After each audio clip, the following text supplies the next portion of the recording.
The Squirrel Cage Jail is a National Historic Landmark known for its unique design and history of isolation.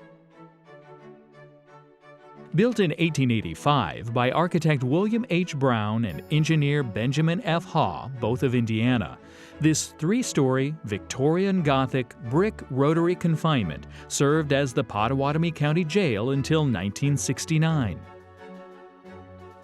18 rotary jails were built across the United States, but today the Squirrel Cage Jail is one of only 3 remaining. It's called a squirrel cage because it rotates. All 3 levels of cells would rotate as one large piece, and it was meant to do that continuously, which they tried. It had a few issues, so it turned to where they would just turn it when they would have inmates going in and out of the cells, up until 1960 when it was found too dangerous to continue rotation. They stop rotation, they cut openings into some of the cells, and then they use it for another 9 years after that. So it becomes a free-for-all until December of 1969. It's the county jail for 84 years. The unusual design was intended to make the jail more secure and efficient. With only one point of entry, a single jailer could rotate the cylindrical structure for the loading and unloading of prisoners.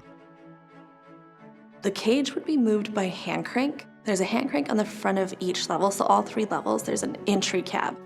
And you could use the hand crank connected by chains and gears down to the very base of the cage. It's kind of a giant gear as the base as well that would move by manpower. It was 90,000 pounds empty.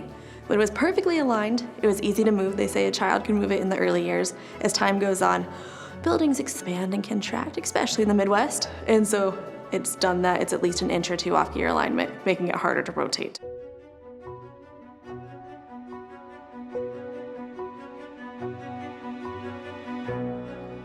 This building is kind of untouched. We're very lucky. It went from a jail to a museum.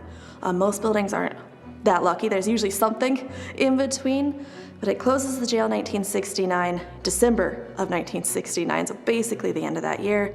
County takes out their stuff. The jailer and wife that live here remove their things in 1970, and then it's owned by the Parks Board for a little while, but the Historical Society's already in here getting it ready to be a museum.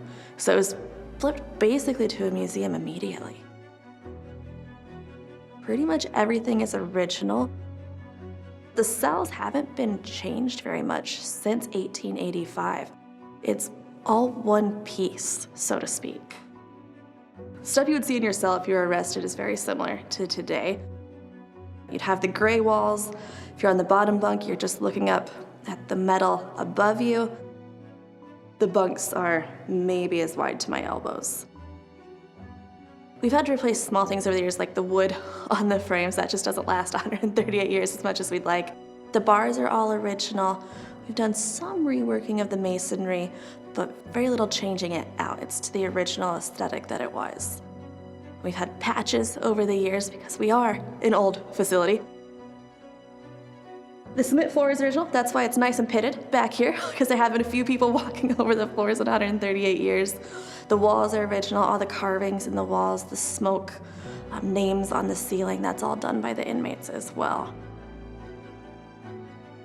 The barrier surrounding the building has also stood the test of time, keeping what belongs outside out and inside in for well over a century. The metal fence with the lovely spikes is original. We actually had an attempted escape of an inmate, and he got outside and his pant leg got stuck on one of those nice spikes on top. So the 4th floor is where the jailer and his family live. Because this building is staffed by 2 people, so it's a little apartment on the 4th floor. But there's still only 1 kitchen in the facility, so if you lived here, you would have to go downstairs to the 1st floor kitchen. They have a bedroom, depending on the year, 2 bedrooms. Later on, you get an actual bathroom on the 4th floor, which I'm sure was exciting. And there's a bedroom and a living room up there. And the windows are original. They're huge arch windows that bring in basically all of the light to that 4th floor. They're absolutely stunning.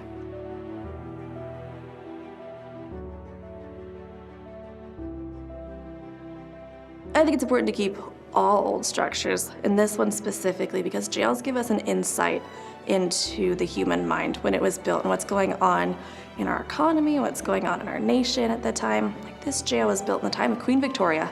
By the time it closes, we've landed on the moon. So it gives us a really good time capsule of how things were going on during that time period. We're open for 8.5 decades, really. And so there's a lot of change. And you can see that throughout the whole facility when it comes to the structure, to the stuff that's written on the walls. A nice time capsule. Today, the Squirrel Cage Jail is preserved as a museum and is open for tours, offering visitors a glimpse into a bygone era and its approach to incarceration.